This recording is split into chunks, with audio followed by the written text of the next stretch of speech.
பக்கம் யாரோ வச்ச தென்ன இது நம்பி இருக்குது மண்ண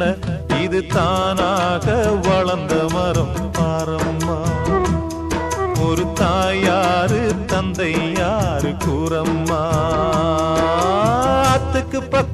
ஆத்துக்கு பக்கம் ஆத்து சொரக்கிற ஊத்துக்கு பக்கம் யாரோ வச்ச தென்ன இது நம்பி இருக்குது மண்ண இது தானாக வளர்ந்த மரம் பாரம்மா